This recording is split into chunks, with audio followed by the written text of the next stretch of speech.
What if the most powerful man in the world spent his nights writing private notes to himself, not about conquering lands, but about conquering his own mind? That's what Marcus Aurelius did. As Emperor of Rome, he commanded armies and ruled an empire, but in the quiet of his tent, he wrote reminders on how to stay calm, virtuous, and wise in the face of chaos. These writings, never meant for publication, became one of history's greatest works of philosophy. Meditations. At its heart, Meditations is a guide to living with integrity, resilience, and purpose. Rooted in Stoic philosophy, it reminds us that while we cannot control the world, we can control our thoughts, attitudes, and actions. The book is not polished theory, but practical wisdom, a glimpse into the struggles and reflections of a man trying to live well despite immense responsibility. The first lesson is the power of control. Marcus constantly reminds himself, you cannot control what happens, only how you respond. Fame, fortune, sickness, and death are outside our hands, but judgment, choice, and action are within. This separation between what is in our power and what is not is the foundation of Stoic peace. Modern psychology echoes this in the concept of locus of control. Happiness increases when we focus on what we can influence. The second lesson is about impermanence. Marcus reflects on how life is fleeting, empires crumble, generations pass, and even great men are forgotten. This isn't meant to depress, but to free us. If everything fades, why waste time on trivial worries, grudges, or pride? Recognizing impermanence helps us focus on what matters now, living virtuously and with purpose. The third lesson is virtue as the highest good. For Marcus, happiness is not found in pleasure, wealth, or praise, but in living with wisdom, justice, courage, and self-control. These four Stoic virtues guided him as emperor, soldier, and human being. He constantly reminds himself to act justly, to speak truthfully, and to resist selfishness.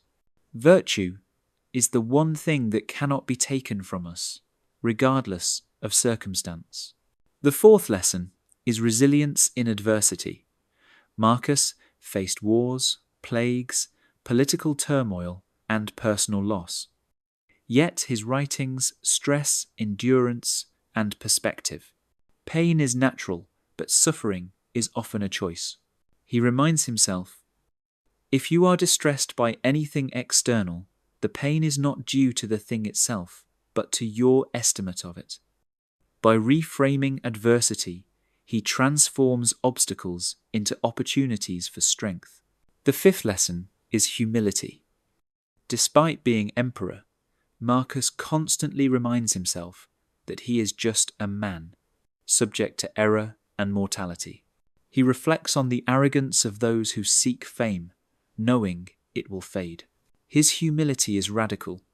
He sees himself as part of nature's order, no more important than anyone else. This attitude kept him grounded, even with absolute power. The sixth lesson is interconnectedness. Marcus believed that all humans are part of a larger whole, bound by reason and nature. Just as a hand is part of a body, we are parts of humanity. Therefore, to harm others is to harm ourselves. This Stoic cosmopolitanism calls us to act with justice and compassion, not selfishness. In today's globalized world, this lesson feels more relevant than ever. The seventh lesson is presence. Marcus reminds himself to live in the present moment, not in regrets of the past or fears of the future. Confine yourself to the present, he writes. Worrying about tomorrow or lamenting yesterday wastes the only time we truly have now. Presence allows us to focus, to act, and to live without distraction. The eighth lesson is simplicity. Marcus criticizes the pursuit of luxury and excess. True fulfillment is not found in possessions, but in clarity of mind and purpose. Even as emperor, he urged himself to live simply, to appreciate nature, to value silence. This simplicity brought freedom from the constant chase of desires. The ninth lesson is acceptance of mortality. Marcus reflects often on death not morbidly, but as a natural part of life. Death comes to all, and fearing it serves no purpose. Instead, he advises living each day as if it were complete, ready to let go when the time comes. Acceptance of death deepens appreciation for life. The 10th lesson is self-reflection. Meditations itself is a product of constant reflection. Marcus writes, not for others, but for himself, examining his own flaws, correcting his own thoughts, and reminding himself of wisdom. The act of journaling became a tool for growth. This practice shows us that philosophy is not abstract, but lived daily. So what can we take from meditations today? First, focus on what you can control. Let go of outcomes you cannot dictate. Second, practice perspective. Step back from immediate emotions and see events with clarity. Third, commit to virtue.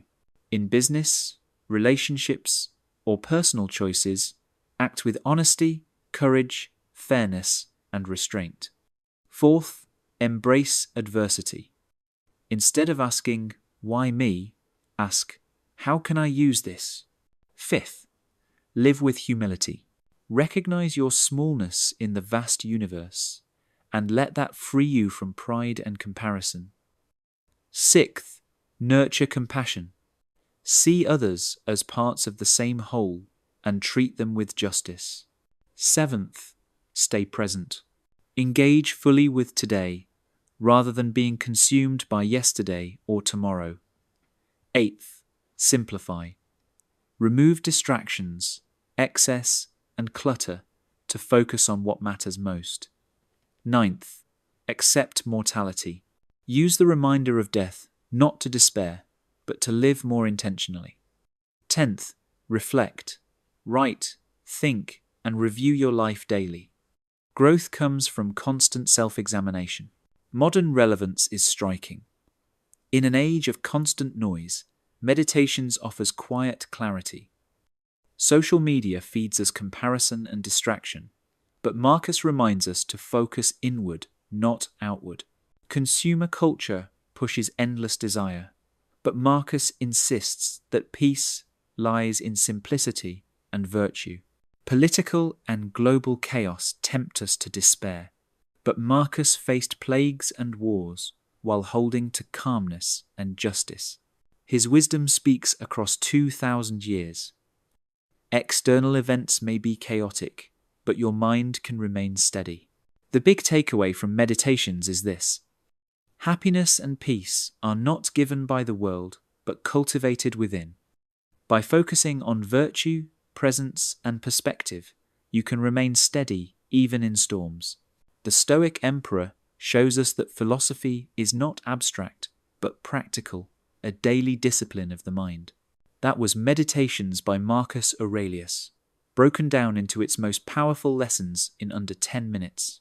Which idea resonates most with you focusing on what you can control, living with virtue, or staying present in the moment? Share your thoughts in the comments below. And if you enjoyed this summary, make sure to like this video, subscribe to 10-Minute Books, and ring the bell so you never miss our weekly breakdowns of life-changing books. Thanks for watching, and remember, you cannot control the world, but you can control yourself.